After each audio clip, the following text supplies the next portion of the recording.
Bueno, pasamos a otro tema y ya estamos en contacto con nuestro amigo Gabriel Alejandro Cantón. Alejandro, ¿qué tal? ¿Qué tal? ¿Cómo les va? Buenas tardes, buenos días a toda la audiencia. ¿Cómo estás, Mario? Bien. ¿Cómo te digo, Gabriel o Alejandro? Gabriel. Gabriel. Me llaman, todo el mundo me conoce por mi primer nombre, pero bueno, es lo mismo, no respondo igual. Bueno, está bien. Mi segundo nombre es Francisco. Pero nadie lo conoce, de manera que si llaman... porque estamos acostumbrados al primero. Absolutamente. Por Mario y viste, uno agenda siempre por el primer nombre, pero bueno, es costumbre. Bien, bueno, entonces te llamo Gabriel, estamos hablando con el doctor Gabriel Alejandro Cantón y lo hemos convocado al día de hoy con la finalidad de observar esta cuestión que se viene manejando desde hace un par de décadas, que es la democracia participativa, que recorre buena parte de América y que también recorre una parte del mundo, donde los pueblos quieren participar. Pero resulta que cuando uno reflexiona dice, pucha, pero en la Argentina ya en 1853 nuestros constituyentes pensaron en cierta medida en una democracia participativa a través del juicio oral por jurados. ¿Cómo es esto? ¿Cómo lo interpretamos, Gabriel? La ingeniería constitucional nuestra, digamos, el formato constitucional elegido como forma de gobierno, es muy interesante y completo, es muy avanzado para la época en el cual fue pergeñado, ¿no? Uh-huh. Cuando vos hablas de la democracia participativa, implica que el pueblo en sí tiene el principal protagónico, ¿no? En la vida institucional. Claro. ¿Cierto? Esto no solo se hace a través del juicio oral por jurados, que lo tenemos reflejado en la Constitución en 3 partes, ¿no? Sino que además prevé esta Constitución, a diferencia que cualquiera de las de Latinoamérica o incluso la de Estados Unidos, que es el reflejo que nosotros tomamos para hacer esta, claro, ¿no es cierto? Tienen el voto directo, ¿sí? El voto directo es otra cuestión para la cual hoy no he sido convocado, pero es otro de los aspectos que garantiza la participación del ciudadano en la vida institucional. Y es una herramienta constitucional que sirve para equilibrar las acciones de gobierno, ¿bien? Pero cuando hablamos estrictamente del juicio oral por jurados, hablamos de la administración de justicia. ¿Por qué? Porque el juicio oral por jurados comienza siendo un derecho. Está garantizado en el artículo 24, en la primera parte, ¿no? Uh-huh. de la Constitución, que habla sobre derechos y garantías. ¿Bien? El juicio oral por jurado primero es un derecho para los constituyentes originarios y después, en el artículo 75, inciso 12, le impone al Congreso la obligación de dictar la ley que garantice este sistema de justicia como derecho. ¿Sí? Claro. Luego, los artículos 116 y 118 le dan a los jueces la competencia que tiene que tener, que no es la de, utilizar la función de condena. La función de condena tendría que estar a cargo de un jurado en todas las especialidades del derecho. ¿Bien?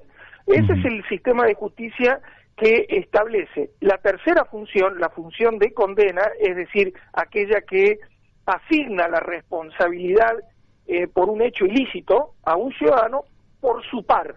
Implica esto, este es el concepto, ser juzgado por nuestros pares, ¿correcto? Claro. Eso es lo que el espíritu constitucionalista de 1853 tenía en vista para este proceso, motivo por el cual es que los jueces son elegidos por el poder político, pero no para tomar las decisiones de condena, son elegidos por el poder político, y cuando digo poder político me refiero a la propuesta del Ejecutivo con acuerdo del Senado, con 2/3 de sus miembros totales para la designación de los jueces, ¿no? Sí. Pero con funciones de proceso, custodia del proceso tienen los jueces, y está eso en los artículos 116 y 118. ¿Qué quiere decir? Que no tienen ni funciones investigativas, ni acusatorias, y no tienen funciones de condena los jueces según la Constitución. Lo que deben hacer es vigilar que el procedimiento se desarrolle conforme a derecho, que se garantice el derecho de defensa en juicio del que es sometido a la jurisdicción y que además tenga los principios, se le respete el principio de inocencia, todas las garantías constitucionales del debido proceso, etcétera, etcétera, que están relacionados. Esa es la definición del magistrado, motivo por el cual puede ser designado por esa metodología, porque las decisiones definitivas en una causa son las de condena, las que atribuyen la responsabilidad por la cual yo puedo resultar sancionado, ¿no? Entonces, la responsabilidad más grande que demarca esto de para lo que he sido convocado hoy, que es hablar de la participación ciudadana en la vida institucional del país, le viene dado por esta administración de justicia, que implicaría que nosotros, además de ir a votar cada 2 años, ¿no? Tendríamos que poder ir a integrar un jurado al menos 2 veces en el año, ¿no es cierto?, dependiendo del tipo del cúmulo de trabajo que tenga la jurisdicción donde residimos, ¿sí? Claro.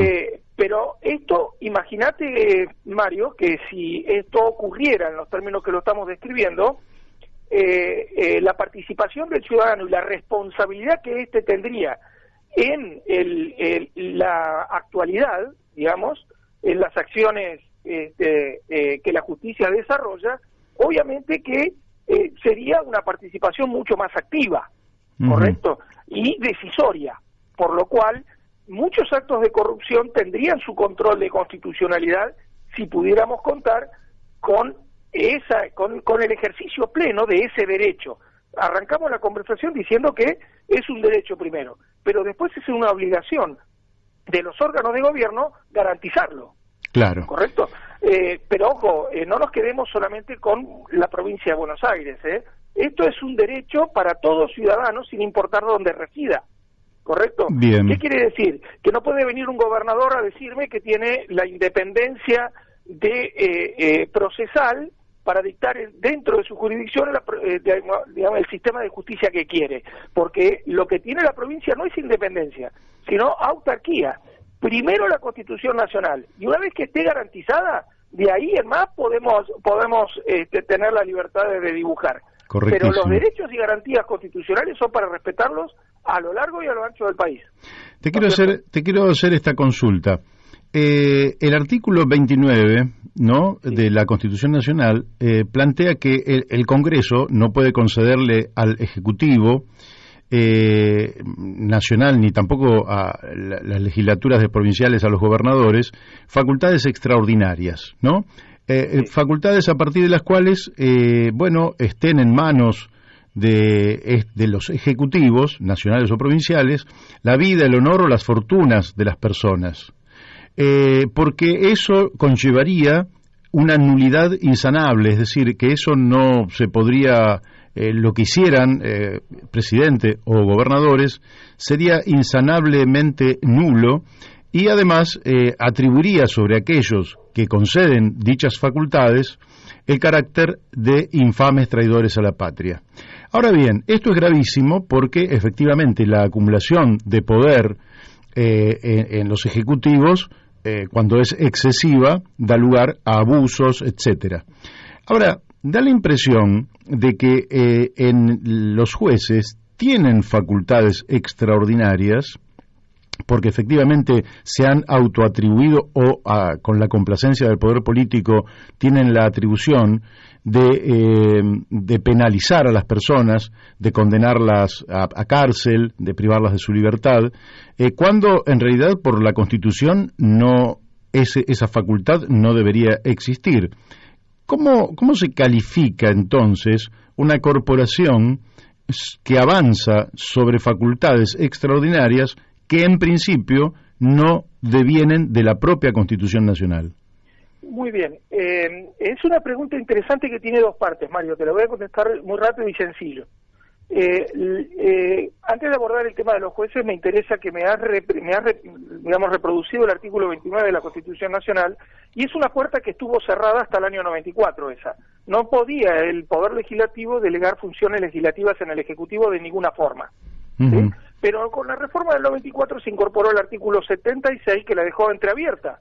¿Por qué? Porque ante situaciones de emergencia que el Congreso debe declarar primero, por un tiempo determinado y con una rendición de cuentas del Ejecutivo posterior, ¿no? Se puede delegar la facultad legislativa para atender esa emergencia en específico, ¿sí? Claro. O sea que cuando, por ejemplo, en la situación de pandemia que vivimos el año pasado, el Congreso debió haber decretado por ley la emergencia sanitaria. Sin embargo, esa facultad que indica el artículo 76, que debe delegar primero el Congreso, se la suplantó por el decreto de necesidad de urgencia 260 del 2020, absolutamente inconstitucional. Y todo lo que en consecuencia de este decreto el presidente Fernández decidió, suprimiendo los derechos y garantías de los argentinos durante el 2020, durante 9 meses, e incluso en lo que va de este año, siguió administrando la pandemia sobre la base de ese decreto inicial que declara la emergencia de forma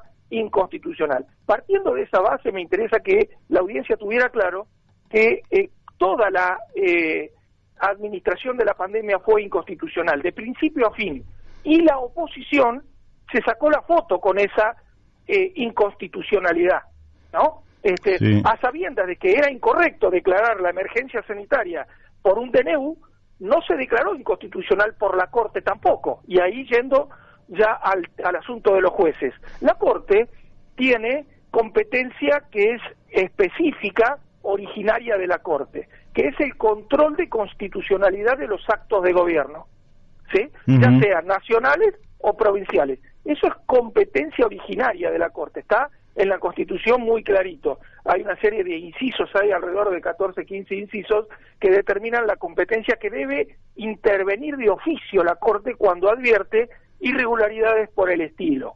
Bien, entonces, habiendo aclarado el primer punto que tiene que ver con el juego del artículo 29 y el 76, ya entramos en la parte de la justicia, el sistema de justicia. Tenemos que decir que el sistema de justicia actual nuestro es inquisitivo, propio de la Edad Media, que concentra las decisiones judiciales en una persona. En aquella Edad Media era el emperador, ¿sí? que le daba instrucciones a sus jueces a quién debía juzgar, cómo, cuándo, de qué manera, ¿sí?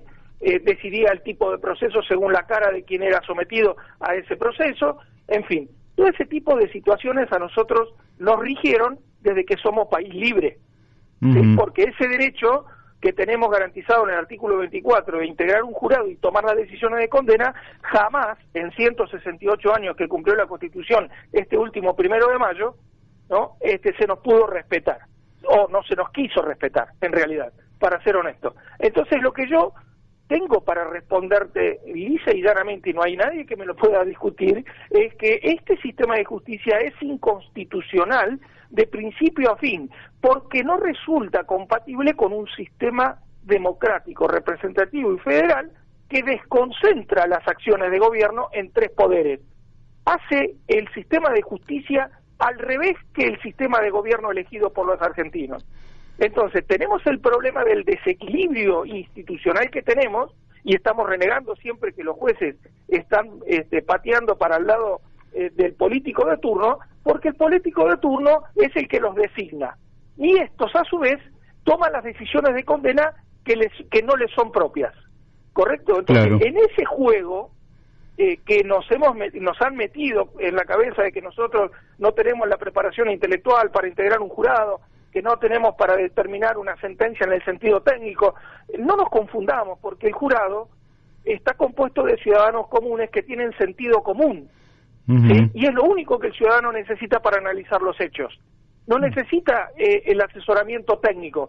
Para cualquier cuestión procesal, técnica, que necesite evacuar al momento de integrar un jurado o de analizar una propuesta de acusación que el fiscal le haga a un jurado, puede solicitarle al juez las preguntas que necesite, y le evacuará las consultas para que tenga el concepto fresco para tomar las decisiones. Pero las decisiones, con el asesoramiento del magistrado, que para eso está, las debe tomar el ciudadano común, no las tiene que tomar el juez. Y el desequilibrio institucional que yo pregono siempre que se me invita para hablar de este tema es porque yo quisiera hacer reflexionar a la comunidad jurídica sobre estas cuestiones, porque el Consejo de la Magistratura es una muy buena incorporación que se ha tomado del derecho comparado europeo, ¿no es cierto?, para hacer más fino la selección de los jueces. Y me parece muy bien, pero ¿qué tipo de jueces y con qué funcionalidad nosotros lo estamos incorporando? ¿Con decisiones de condena? No, porque si el Consejo de la Magistratura toma decisiones para designar o, digamos, pulir la lista de candidatos que el Ejecutivo presenta en el Legislativo, que sean jueces que vigilen el proceso. Y viene bien la labor del Consejo de la Magistratura definido en 1994 en la Constitución, porque estaría, digamos, poniendo el énfasis en la preparación intelectual que debe tener el juez para asesorar un jurado en la oportunidad que lo tiene que hacer, para delimitar cuál es la evidencia que puede ser sustanciada en un juicio oral, ¿no? Para, por ejemplo, determinar las medidas cautelares que protegen el procedimiento, ¿sí? Esas son las funciones constitucionales de un juez, pero no la de dictar sentencia. Las sentencias tienen solo que ver con el aspecto procesal del sistema de justicia, no de condena. Eso está clarito en la Constitución y si no, bueno, la comunidad jurídica seguramente que me está escuchando puede recurrir al texto constitucional puro, lo leemos y van a ver que no por casualidad, primero es un derecho y está en la parte de derechos y garantías el artículo 24 cuando refiere al juicio oral por jurados, y después es una obligación de los poderes garantizar el cumplimiento de ese derecho, como lo es el que garantizar todos los demás derechos, ¿correcto? Correcto, sí, claro. Del que estamos hablando es puntualmente necesario y fundacional, porque el país sería otro totalmente diferente, como un mundo nuevo. Qué lindo sería que pudiéramos tener una oferta en estas elecciones legislativas que proponga llevar el texto puro de la Constitución a la práctica, ¿no? Bueno, acá tenés uno que lo va a llevar. Gabriel, si tuviéramos que viste que le dicen los estudiosos que el cerebro funciona mejor cuando las opciones son binarias, blanco o negro, frío, caliente, nacional o extranjero. Entonces, en esa dicotomía simplona, simplista, y que muchas veces es más una caricatura que una realidad. Pero si nosotros tuviéramos que plantearlo en esos términos, podríamos decir que una sería la justicia con juicios orales por jurados sería una justicia democrática, y en cambio la actual sería una justicia elitista o corporativa. Ahí podríamos tener la disyuntiva, o ¿cómo lo llevarías a términos binarios? En términos binarios, la primera parte de la ecuación que mencionaste está correcta. ¿Sí? La segunda parte, solo le agregaría lo siguiente. Digamos, la dicotomía es si nosotros queremos un sistema de gobierno descentralizado o centralizado. ¿Sí? Centralizado implica que las decisiones pasan por una sola persona, tanto las legislativas, las judiciales, como las administrativas. ¿Sí? Eso es centralizado. Lo que nosotros nos queda como resabio centralizado es el sistema de justicia, porque lo demás está descentralizado. Las funciones legislativas las tiene el Congreso, las funciones judiciales las tienen los jueces y digamos la función administrativa del presidente. Pero el sistema de justicia, la dicotomía, lo binario, viene a ser que si uno quiere las decisiones judiciales centralizadas o descentralizadas, ¿cómo funciona mejor? Entiendo que los constituyentes originarios quisieron descentralizada, ¿no? Porque es por eso que cuando nosotros analizamos un poquito de historia y vemos que la guerra de secesión nuestra, que delimitó el proceso constitucional histórico que tuvo 42 años de guerra en nuestro país hasta llegar a 1853, que se declara la Constitución, es porque la batalla de Cepeda la ganaron la gente del interior que tenía estas ideas de descentralizar el gobierno. ¿Por qué? Porque si se fija en el contexto histórico que esto se da, Buenos Aires tomaba todas las determinaciones, porque tenía el acceso al puerto, tenía el manejo económico de la economía nacional, ¿correcto? De toda la región en realidad. Entonces, ¿qué pasó? ¿qué pasó? Gana la guerra al interior del país. Entonces, ¿qué hace Buenos Aires? Se pasa fuera de la Confederación 12 años. Cuando ingresa, ¿qué le pide a los republicanos del interior? Que ellos sigan manejando el puerto y sean la capital de la nación. Y ahí, al admitir a Buenos Aires con esas condiciones, vuelve a centralizarse en los hechos, porque la Constitución no se modificó, en los hechos se centraliza históricamente las decisiones en Buenos Aires. Entonces el poder central, el presidente, empieza a ejercer con las facultades que en ese acuerdo implícito vendría a ser, porque no es nada legal, empieza a gobernar con una suerte de decisiones centralizadas en esa ciudad que después de ese acuerdo forma parte de la nación que se crea en 1862, ¿correcto? Sí, claro. En ese contexto y con ese antecedente histórico podemos llegar a comprender, no justificar, pero comprender por qué los gobernantes desde ese año a la actualidad gobiernan con los criterios que estamos viendo, ¿sí? Pero no es el sistema de gobierno que se creó y que está escrito. Debiéramos nosotros ser respetuosos de la Constitución y animarnos a gobernar con una justicia totalmente independiente que se administre por un jurado y que el juez cumpla las funciones que tiene la Constitución prevista. Y si alcanzamos ese equilibrio, vamos a dar seguridad jurídica, vamos a tener credibilidad, sustentabilidad, proyección a futuro y todas las demás circunstancias crónicas que nos han afectado como nación irán solas hacia su lugar, porque ¿quién quiere venir a invertir en un país que el mojón de lo que es correcto y de lo que no lo es se está corriendo todo el tiempo? Hoy estamos viendo que de una hora para la otra se corre, porque el señor presidente tiene un discurso hoy y a la noche tiene otro. Entonces, ¿qué vamos a conseguir con eso? ¿Seducir a capitales extranjeros? Ni por casualidad, Mario.